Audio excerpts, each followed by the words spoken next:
गरीब ससुराल में आई अमीर समधन। राजीव, माँ मेरी शादी के लिए रिश्ते देख रही हैं। मैं किसी और से शादी नहीं करना चाहती। चुप हो जाओ रिया, तुम्हें पता है ना, मैं तुम्हें रोते हुए नहीं देख सकता। मैं तुम्हारी माँ से बात करने जाऊंगा। अभी तुम घर जाओ, शाम ढल गई है। राजीव और रिया एक दूसरे से बहुत प्यार करते थे, मगर दोनों के बीच अमीरी गरीबी की दीवार खड़ी थी। रिया एक बड़े घर की बेटी थी। रिया की माँ कामिनी रॉय को अपनी अमीरी का बहुत घमंड था। वहीं राजीव एक गरीब घर से था। उसका परिवार पुराने से कच्चे घर में रहा करता। अब देखना ये था कि क्या कामिनी देवी राजीव का रिश्ता अपनाएगी या ठुकराएगी। अगले दिन राजीव कामिनी के घर आता है और डोर बेल बजता देखकर पैर पर पैर चढ़ाकर बैठी कामिनी कहती है, ओह गॉड, ये कौन जाहिल गवाह रिपीटेड डोरबेल बजा रहा है? भोला, जरा देखना कौन है। जी मालकिन। भोला जल्दी से दरवाजा खोलता है। जी कहिए, किससे मिलना है? जी, मुझे कामिनी रॉय से मिलना है। हे यू ब्लडी जाहिल, इट्स नॉट कमीनी, आई एम कामिनी। रिया की माँ कामिनी का मॉडल लुक देखकर राजीव हैरान हो जाता है। नमस्ते माँ जी, मैं राजीव हूँ। रिया ने आपको मेरे बारे में बताया होगा। मैं रिया का हाथ मांगने आया हूँ। मेरी बेटी का हाथ मांगने वाले, औकात क्या है तुम्हारी? नाजों से पाला है मैंने मेरी बेटी को, समझे? बड़े बड़े बिजनेसमैन कामिनी रॉय की बेटी से शादी करना चाहते हैं। तुमने सोचा भी कैसे कि मैं तुम जैसे गए गुजरे गरीब के साथ अपनी बेटी की शादी करूंगी? Just get lost. रुको राजीव, मैं भी तुम्हारे साथ चलती हूँ। रिया, आर यू क्रेजी? तुम ये लग्जरी लाइफ छोड़कर इस गरीब के साथ जा रही हो? माँ, राजीव इस घर का होने वाला दामाद है और जिस जगह मेरे होने वाले पति की इज्जत नहीं, वहाँ मैं एक पल भी नहीं रुकना चाहती। चलो राजीव। ऐसा कहकर रिया अपना घर छोड़ देती है और राजीव से शादी करके ससुराल आ जाती है। रिया का ससुराल उसके मायके के मुकाबले बहुत करीब था। जमीन के टुकड़े पर 2 कमरे, जिस पर छप्पर की छत चढ़ी हुई थी और मिट्टी का कच्चा आंगन था। रिया, ये मेरे माँ बाबूजी हैं और ये मेरी बहन नेहा और ये मेरा छोटा भाई शशि है। माँ, ये रिया है आपकी बहू। मैं तो देखते ही पहचान गई थी कि यही मेरी बहू है। नेहा बेटी, आरती की थाली ले आ। लाई माँ। नेहा आरती की थाली लाकर अपनी माँ को दे देती है और गरीब सास खुशी से भरकर अपनी अमीर बहू का स्वागत करती है। रिया बहू, अपने दाहिने पांव से कलश को घर में गिराकर गृह प्रवेश करो। जी माँ जी। नेहा, भाभी को कमरे में छोड़ आओ। शादी की पहली रात रिया राजीव के साथ खुशी से बिताती है और अगले दिन सुबह का सूरज उगने से पहले उठकर मिट्टी से घर आंगन लीप कर नहा धोकर सास के पांव छूती है। प्रणाम माँ जी। सदा सुहागन रहो बहू। आज तुम्हारी पहली रसोई है। तुम्हें जो आता है तुम वो बना दो। ठीक है माँ जी। चलिए भाभी, मैं भी आपका हाथ बटा देती हूँ। मेरी प्यारी ननद, मैं सब कर लूंगी, चिंता मत करो। और फिर भाभी तो ननद के नाज उठाने के लिए होती है। फिर बहू मिट्टी का चूल्हा फूंक फूंक कर ससुराल वालों के लिए स्वादिष्ट खाना बनाकर उन्हें परोसती है, जिसे खाकर सभी खुश होते हैं। अरे वाह बहू वाह, क्या स्वादिष्ट खाना बनाया है तुमने। और ये खीर तो अमृत जैसे थी, खाते ही मुंह में घुल गई। ये लो, ये तुम्हारा बहू शगुन। ये ले बहू, ये तेरा शगुन। मैं जानती हूँ बहू कि तू बड़े घर की बेटी है और हम गरीब हैं, इसलिए मेरे पास तुझे शगुन में देने के लिए सोने की चूड़ियाँ तो नहीं, मगर ये चांदी की बाली है। माँ जी, उपहार की वास्तविकता पैसों से नहीं बल्कि प्यार से होती है, और मैं खुश नसीब हूँ जो मुझे प्यार करने वाला ससुराल मिला है, जहाँ माँ जैसी सास, नटखट सी ननद और देवर के रूप में दोस्त मिला है। मुझे और क्या चाहिए। बीतते समय के साथ रिया अपने ससुराल के घर आंगन में ढल जाती है। वहीं कामिनी रिया की फोटो देखते हुए कहती है, आई मिस यू रिया। कामिनी, अगर तुम्हें अपनी रिया की इतनी याद आ रही है तो चलो हम उसके ससुराल मिलने चलते हैं। That's a good idea. मैं आ रही हूँ रिया, तुम्हें वापस लेने। अगले दिन कामिनी और रूपचंद महंगी सी गाड़ी में बैठकर रिया के ससुराल आते हैं। तभी चमचमाती कार बहू के चौखट पर रुकती है और कामिनी निकलती है। जहां झाड़ू लगा रही रिया कामिनी के गले लग जाती है। माँ, मैं जानती थी आप आएंगी। I miss you so much माँ। आइए डैडी, आइए आइए ना समधन जी, बैठिए। कैसे बैठूं? आपके घर में तो एक सोफा भी नहीं और तो और एक कुर्सी भी नहीं। अब क्या मुझे चटाई पर बिठाएंगे? अरे भाग्यवान, बोलने से पहले सोच तो लिया करो। ये हमारी बेटी का ससुराल है। शशि, जी बाबूजी। जाकर बनिए के पास ठंडा, नमकीन, बिस्किट और हलवाई के यहाँ से मिठाई ले आ। इसके बाद नेहा कामिनी और रूपचंद को नाश्ता परोसती है। कामिनी एक बार फिर अपनी बेटी के गरीब ससुराल वालों को बेइज्जती करते हुए कहती है, ओह गॉड, आपके यहाँ ऐसी होती है मेहमान नवाजी? ये 5-10 रुपए वाले बिस्किट तो मैं अपने घर के कुत्तों को भी ना खिलाऊं। एनीवे, अब दूसरा कोई ऑप्शन तो है नहीं, ये गरीब वाला नाश्ता ही खाना होगा।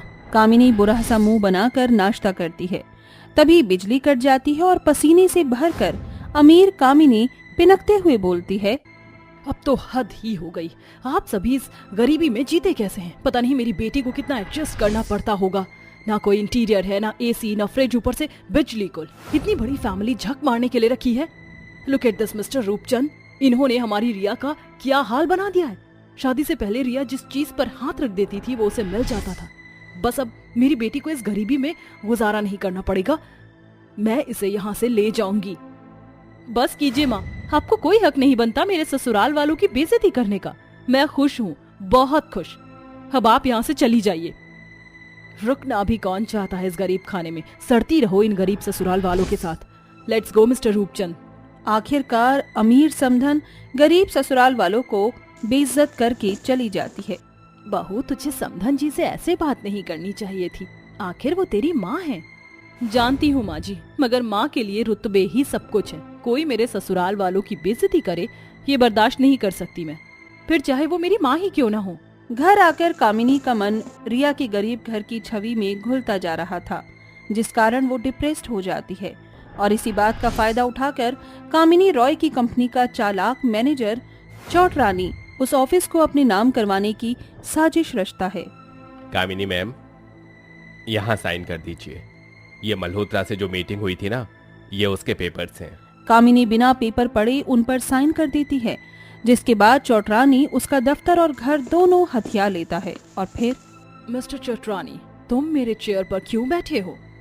ओ कम ऑन कामिनी, अब ये चेयर, ये कैबिन, यहाँ तक कि ये ऑफिस भी मेरा है। तुमने खुद ही ये सब कुछ मेरे नाम किया है, उन पेपर पर साइन करके। ये सुनकर कामिनी खुद को संभाल नहीं पाती। वहीं रूपचंद रिया को सारी बात बताता है और रिया उन्हें अपने घर बुलाती है। अरे आइए समधन जी, आइए, यहाँ बैठिए। देखिए, हमने आपके लिए कुर्सी मंगा ली है। आंटी जी, पानी पी लीजिए। रिया का ससुराल कामिनी की मेहमान नवाजी करते हैं। इतने में गंगा और रिया नाश्ता और खाना लगाती हैं। मम्मी डैडी, खाइए ना। कामिनी नाश्ते में से एक निवाला उठाकर खाने लगती है। तभी उसके मन से ठगे जाने का डर आंखों में उतर आता है और वो फूट फूट कर रोते हुए कहती है, आई एम रियली सॉरी। मैंने आप सभी की इतनी बेइज्जती की और जिस अमीरी का रौब झाड़ा, आज वो रही ही नहीं। मैं हमेशा यही समझती थी अमीरी और अच्छा स्टैंडर्ड ही सब कुछ है, लेकिन मैं गलत थी। आज मुझे ये एहसास हो गया कि रुतबा कब छिन जाए कोई नहीं जानता, मगर रिश्ते सुख दुख में साथ खड़े होते हैं। समधन जी, जो हो गया सो हो गया। हमें आपसे कोई शिकायत नहीं। आप आज भी हमारे लिए हमारी बहू की माँ हैं। चलिए अब खाना खाइए। आखिर में सब कुछ छिन जाने पर कामिनी को रिश्तों की कदर होती है और उसे पता चलता है कि इंसान पैसे से अमीर गरीब नहीं होता, बल्कि सोच से होता है। रसोई में बैठी रूपा रोटियां बना रही थी। तभी राकेश और प्रकाश दरवाजे से अंदर आते हैं और चंदा कहती है, अजी आ गए आप दोनों, जल्दी से हाथ मुंह धो लीजिए, खाना तैयार है। फिर सभी साथ बैठकर खाना खाते हैं। तभी सीता कहती है, राकेश, प्रकाश, खेती बाड़ी कैसी चल रही है? अच्छी चल रही है अम्मा। माँ दुर्गा की दया रही तो इस बार हमारे खेत के करेलों की फसल खूब अच्छी होगी और फिर हम भी औरों की तरह सुंदर से घर की नींव रखेंगे। सीता देवी के घर में घिरी गरीबी उनके घर की हालत से ही साफ झलकती थी। मिट्टी का आंगन और 2 पुराने कच्चे कमरों पर चढ़ी छप्पर की छत। मगर कम आमदनी में भी उस गरीब का परिवार खुशी से रह रहा था। मगर एक रोज खेतों में काम करके जब दोनों भाई घर लौट रहे थे, तभी तेजी से आ रही एक ट्रक उन्हें मार कर चली जाती है। हादसा बहुत ही भयानक था। बेटों के चले जाने के बाद सीता पूरी तरह अकेली पड़ चुकी थी। वह दिन रात माँ दुर्गा की मिट्टी की मूर्ति के आगे आंसू बहाती रहती। क्यों माँ दुर्गा, पहले तूने मुझसे मेरा सिंदूर छीन लिया और अब तूने मुझसे मेरी संतान छीन ली। अब मैं जी कर क्या करूंगी? तू मेरी भी मिट्टी उठा ले।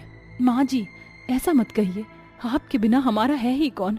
भगवान हमारी परीक्षा ले रहा है और परीक्षा की घड़ी कहाँ आसान होती है। ऐसे ही समय ढलता है। एक दिन सीता अपनी दोनों बहुओं के साथ खेत पर आई। तभी मुंशीलाल अपने आदमियों के साथ लाठी लेकर वहां आ गया और सीता को धमकाने लगा। अरे ओ सीता, चल जल्दी जल्दी अपनी बहुओं को लेकर खेत खाली कर, वरना मेरे मुस्तंडे लठ बजाएंगे तो न कहना। मगर मुंशीलाल जी, ये खेत मेरा है और भला मैं अपने ही खेतों से क्यों जाऊं? आहा, अरे काहे का तेरा खेत? तेरे निकट्टू बेटों ने मुझसे खेती के लिए पूरे 1 लाख रुपए लिए थे और ये जमीन मुझे बेची थी, समझी? चल अब निकल यहाँ से। लालची मुंशीलाल झूठी धौंस झाड़कर बेचारी गरीब सास बहू को उनके खेत से भगा देता है। ऐसे में ढलते समय के साथ सीता के घर में दाने दाने के लाले पड़ जाते हैं। एक सुबह, रूपा बहू, चंदा बहू, क्या बात है, अब तक चूल्हा उदास क्यों पड़ा है? माँ जी, रसोई का राशन खत्म हो गया है और कल रात की बासी रोटी बची है। हे देवी माँ, ये मुझ गरीब के घर पर कैसी बुरी घड़ी आ पड़ी है। फिर रूपा बासी रोटी और नमक और प्याज लाती है। तीनों सास बहू अभी खाने ही बैठी थी, तभी एक बुढ़िया उनके चौखट पर आती है और उसके सर पर एक टोकरी थी जो करेले से ठक्कम ठेल भरी थी। बेटी, करेले ले लो, एकदम ताजे कच्चे करेले हैं। माफ करना बुढ़िया माँ, हमारे पास करेले खरीदने के पैसे नहीं। पैसे के बदले रोटियां खिला देना, बहुत दूर से करेले बेच कर आ रही हूँ। मगर अम्मा, मेरे पास आपको खिलाने को ये बासी रोटी है। तो क्या हुआ, भूख में तो रूखा सूखा भी अमृत का स्वाद देता है। फिर चंदा उस बूढ़ी अम्मा को रोटी खाने को देती है। बदले में बूढ़ी अम्मा उसे ढेर सारे करेले और करेले के कुछ बीज देती है। ये लो, इस पोटली में करेले के बीज हैं, इसे अपने घर के आंगन में बो देना और देवी माँ पर भरोसा रखना, तो तुम्हारे अच्छे दिन फिर आएंगे। अगले दिन सीता अपने दोनों बहुओं के साथ मिलकर खुरपी से मिट्टी खोदकर जैसे ही करेले के बीजों को बोने चलती है तो कहती है, अरे ये करेले के बीज तो लाल हैं। माँ जी, हो सकता है कि करेले के बीज पककर लाल पड़ गए हों, चलिए बो देते हैं। दोनों सास बहू करेले के लाल बीजों को आंगन में बो देती हैं। मगर 2 दिन बाद ही वो देखती हैं कि मिट्टी में बोए गए बीज करेले के बड़े बेलों में बदल चुकी हैं और उन पर लाल रंग के फूल हैं। माँ जी, करेले के बेल के फूल तो पीले रंग के होते हैं ना, तो फिर ये फूल लाल रंग के कैसे हैं? मेरी भी समझ में नहीं आ रहा है बहू, थोड़ा और इंतजार करते हैं। देखते ही देखते शाम ढल जाती है और बेल पर लाल रंग के चमत्कारी करेले उगाते हैं जो करेले की बेलों की सुंदरता को बढ़ा रहे थे। वही चमत्कारी करेले को देखकर तीनों सास बहू चौंक उठती हैं। माँ जी, देखिए ये कैसे चमत्कारी जादुई करेले हैं जो हरे रंग की जगह लाल हैं। ये तो अजूबा हो गया है। जैसे ही सास बहू बेल पर लगे लाल करेले को तोड़ती हैं, उस जगह पर एक ही जगह 2 चमत्कारी करेले फिर से उगाते हैं। चंदा, देखा तुमने? जैसे मैंने एक जादुई लाल करेला तोड़ा, वहां 2 नए करेले उगाए। हाँ रूपा, देखा। फिर दोनों बहुएं उन चमत्कारी करेलों को टोकरी में भरकर उन्हें बेचने के लिए बाजार आती हैं और लाल करेले देखकर लोगों में करेले खरीदने की लूट मच जाती है। जरा जल्दी से मुझे 1 किलो करेले तोल दो। और मुझे 2 किलो करेले देना। ये लीजिए, आपके 1 किलो करेले और आपके 2 किलो करेले। कुछ देर में दोनों बहुओं के सारे करेले बिक गए और अच्छी कमाई के साथ वो घर आए। आ गई मेरी दोनों बहुओं। माँ जी, कढ़ाई से बड़ी अच्छी खुशबू आ रही है। क्या बनाए हैं आपने? साग सब्जी तो कुछ थी नहीं, इसलिए भरवा करेले बनाए हैं। जैसे ही तीनों सास बहू चमत्कारी करेलों की सब्जी का स्वाद चखती हैं तो करेले की जमकर वाहवाही करती हैं। अरे वाह, ये चमत्कारी लाल करेले का स्वाद तो बड़ा ही लाजवाब है, जरा भी कड़वापन नहीं। बहू, बड़े दिनों से मेरी कमर सीधी नहीं हो रही थी, मगर अभी जैसे ही मैंने ये चमत्कारी करेले की सब्जी खाई तो मैं अपने अंदर एक अनोखी ताकत से भरा महसूस कर रही हूँ। इसका मतलब ये चमत्कारी करेले लोगों की भले चंगे होने का कारण बन सकते हैं। इतने में आंगन में लगे चमत्कारी करेले की बेल से आ रही शोरगुल सास बहू को सुनाई देती है। तुमने सही परखा रूपा। हम चमत्कारी करेलों में रोगियों को भला चंगा करने की समर्थ शक्ति है। ये सुनकर सास बहू बहुत खुश हुई और अगले दिन से बाजार में एक बोर्ड के साथ करेले बेचने लगी। आओ काका, आओ चाचा, चमत्कारी करेले खाओ और कैसे भी रोग से छुटकारा पाओ। हर एक दिन के साथ सास बहू के चमत्कारी करेले की बाजार में खरीदारी खूब बढ़ने लगी और उन्होंने कमाए हुए पैसे से अपने कच्चे घर को तोड़वाकर सुंदर बड़े घर की नींव रखी। तभी एक दिन गांव की कुबरी कौशल्या, जिसका शरीर कोढ़ से भरा हुआ था, उनके पास आकर बोली, सीता, चंदा, रूपा, मुझ कोढ़ी कुबरी की मदद करो। सुना है तुम्हारे आंगन में चमत्कारी करेले लगे हैं जिसे खाकर सालों के रोगी चल फिर पा रहे हैं। तुम चाहो तो अपने चमत्कारी करेलों से मेरा कुबड़ का रोग और कोढ़पन दूर कर दो।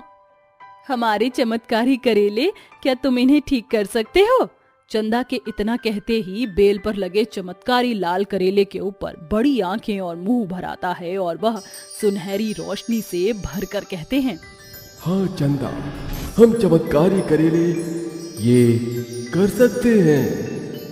फिर चमत्कारी करेले से उठ रही रोशनी पूरे आंगन में घिर जाती है और जैसे ही वो चमक कुबड़ी कोढ़ी कौशल्या पर पड़ती है तो वो एकदम भली चंगी हो जाती है। जाओ कौशल्या, कुशल से चली जाओ और इस आंगन में जो हुआ उसका जिक्र किसी से न करना। तुम्हारा शुक्रिया चमत्कारी करेले, तुम तीनों सास बहू का भी शुक्रिया। मैं चलती हूँ। कौशल्या वहाँ से चली जाती है, मगर दरवाजे की ओर से छिपा लालची मुंशीलाल सब देख लेता है। अरे अच्छा, तो ये चक्कर है, ये सास बहू इस चमत्कारी करेले के कारण फकीर से अमीर हुई हैं। मगर मुंशीलाल ने भी कोई कच्ची गोलियां नहीं खेली। ऐसी आग लगाऊंगा कि ये गांव से बाहर हो जाएंगी और इन चमत्कारी करेले का व्यापार करके मैं राजा हो जाऊंगा। इन्हें ऊंचे दाम पर बेचूंगा। फिर मुंशीलाल गांव के हर एक घर में सास बहू के खिलाफ झूठी लहर लगाता है और सीता और उनकी दोनों बहू को सरपंच के सामने बुलाया जाता है। सीता बहन, ये मैं क्या सुन रहा हूँ? तुम और तुम्हारी विधवा बहू कौन सा चमत्कारी करेले बेच रही हो? अरे सरपंच जी, ये कोई मामूली करेले नहीं है। ये सीता अपने पति को तो खा गई और डायन बन गई और फिर इसकी दोनों बहुएं अपने अपने पति को खा गईं और इसकी जान इन करेलों में डाली होगी, तभी तो करेले का रंग लाल पड़ गया है। अरे मुझे तो यह सोचकर ही डर लग रहा है कि जिन्होंने ये करेले खाए हैं वो कब मर जाएं। नहीं सरपंच जी, ये सच नहीं। देवी माँ की सौगंध, हम सास बहू के करेले चमत्कारी हैं। यकीन नहीं तो चलिए। चमत्कारी करेले का सच जानने के लिए पूरा गांव सीता के आंगन में आता है। हमारे चमत्कारी करेले, हमारी जान मुश्किल में है, अपना परिचय दो। इसके साथ लाल करेलों पर एक चमकती हुई सुनहरी रोशनी पड़ती है जिसके साथ करेले बोल उठते हैं, सरपंच जी, हम चमत्कारी करेले हैं। हम जिसके शरीर में जाएंगे वो रोगों से चंगा हो जाएगा।